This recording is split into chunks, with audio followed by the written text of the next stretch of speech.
ಪರಿಶುದ್ಧ ನಾಮಕ್ಕೆ ಸ್ತೋತ್ರವಾಗಲಿ. ದೇವರು ಒಳ್ಳೆಯವನು, ಒಳ್ಳೆಯದನ್ನೇ ಮಾಡುವವನಾಗಿದ್ದಾನೆ. ನಾವು ಉಳಿದಿರುವುದು ಕೇವಲ ಆತನ ಕೃಪೆಯಿಂದಲೇ, ನಾವು ಬದುಕಿರುವುದು ಕೇವಲ ಆತನ ಕರುಣೆಯಿಂದಲೇ ಆಗಿದೆ. ದೇವರ ವಾಕ್ಯವನ್ನ ನಾವು ನೋಡಿಕೊಳ್ಳೋಣ.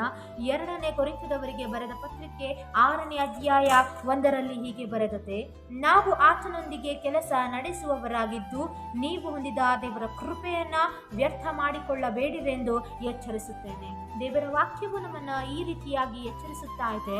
ನಾವು ಹೊಂದಿದಂತಹ ಆತನ ಕೃಪೆಯನ್ನ, ನಾವು ಹೊಂದಿದಂತಹ ಆತನ ರಕ್ಷಣೆಯನ್ನ ಎಂದಿಗೂ ವ್ಯರ್ಥ ಮಾಡಿಕೊಳ್ಳಬಾರದೆಂಬುದಾಗಿ.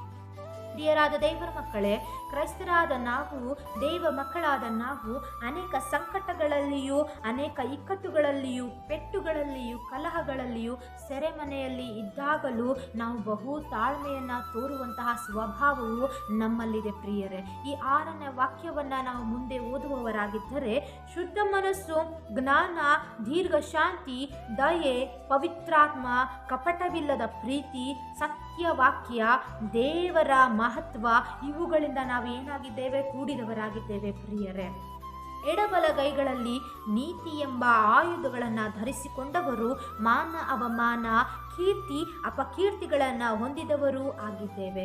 ನೀತಿ ಎಂಬ ಆಯುಧವನ್ನು ನಾವು ಧರಿಸಿಕೊಂಡು ಬರುವಂತಹ ಮಾನ, ಅವಮಾನಗಳ ಮಧ್ಯದಲ್ಲಿ, ಬರುವಂತಹ ಕೀರ್ತಿ, ಅಪಕೀರ್ತಿಗಳ ಮಧ್ಯದಲ್ಲಿ ನಾವು ಏನಾಗಿದ್ದೇವೆ ಪ್ರಿಯರೇ? ನಾವು ಜಯಿಸುವವರಾಗಿದ್ದೇವೆ. ಇನ್ನು ಮುಂದೆ ನಾವು ಓದುವವರಾಗಿದ್ದರೆ, ಮೋಸಗಾರರೆನಿಸಿಕೊಂಡರು ಸತ್ಯವಂತರು, ಅಜ್ಞಾತರೆನಿಸಿಕೊಂಡರು ವಿಜ್ಞಾತರು, ಸಾಯುವವರಾಗಿ ತೋರಿದರು ಬದುಕುವವರು ಆಗಿದ್ದೇವೆ. ನಮಗೆ ಬರುವಂತಹ ಅನೇಕ ಪರಿಸ್ಥಿತಿಗಳಲ್ಲಿ ನಾವು ಏನನ್ನ ನಿರ್ಧಾರ ಮಾಡುತ್ತೇವೆ? ಕೆಲವು ಬಾರಿ ನಾವು ಸತ್ತು ಹೋಗಬೇಕೆಂಬುದಾಗಿ ನಿರ್ಧಾರ ಮಾಡುವಾಗ ದೇವರು ನಮ್ಮನ್ನ ಬದುಕುವವರಾಗುವಂತೆ ಮಾಡುವ ಆತ ಕರ್ತನಾಗಿದ್ದಾನೆ. ಪ್ರಿಯರೇ, ಶಿಕ್ಷೆ ಹೊಂದುವವರಾಗಿದ್ದರು, ಕೊಲ್ಲಲ್ಪಡದವರು, ದುಃಖ ಪಡುವವರಾಗಿದ್ದರು, ಯಾವಾಗಲೂ ಸಂತೋಷ ಪಡುವವರು, ಬಡವರಾಗಿದ್ದರು, ಅನೇಕರಿಗೆ ಐಶ್ವರ್ಯವನ್ನುಂಟು ಮಾಡುವವರು, ಏನು ಇಲ್ಲದವರಾಗಿದ್ದರು, ಎಲ್ಲ ಇದ್ದವರೂ ಆಗಿದ್ದೇವೆ. ಪ್ರಿಯರೇ, ಈ ಲೋಕದ ದೃಷ್ಟಿಯಲ್ಲಿ ನಾವು ಶಿಕ್ಷೆಯನ್ನು ಅನುಭವಿಸುವವರಾಗಿದ್ದರು, ದೇವರ ದೃಷ್ಟಿಯಲ್ಲಿ ನಾವು ಏನಾಗಿದ್ದೇವೆ ಪ್ರಿಯರೇ?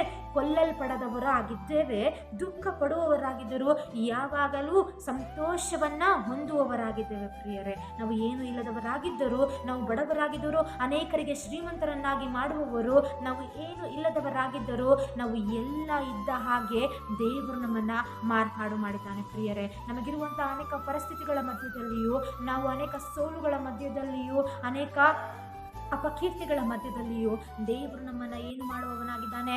ಆತನ ನೀತಿ ಎಂಬ, ಆತನ ರಕ್ಷಣೆ ಎಂಬ, ಆತನ ಕೃಪೆ ಎಂಬ ಒಂದು ಆಯುಧವನ್ನು ದೇವರು ನಮಗೆ ಕೊಟ್ಟಿದ್ದಾನೆ. ಪ್ರಿಯರೇ, ಆತನ ವರಗಳನ್ನು ನಾವು ಹೊಂದಿಕೊಂಡು ಇನ್ನು ಮುಂದೆ ಬರುವಂತಹ ಅನೇಕ ಶೋಧನೆಗಳ ಮಧ್ಯದಲ್ಲಿಯೂ ನಾವು ಸ್ಥಿರವಾಗಿ ನಿಲ್ಲಬೇಕೆಂಬುದಾಗಿ ನಾವು ಒಟ್ಟಾಗಿ ಸೇರಿ ಪ್ರಾರ್ಥನೆಯನ್ನು ಮಾಡೋಣ. ಪ್ರಿಯರೇ, ದೇವರು ನಿಮ್ಮೊಂದಿಗಿರಲಿ, ನಿಮ್ಮನ್ನು ಆಶೀರ್ವಾದ ಮಾಡಲಿ.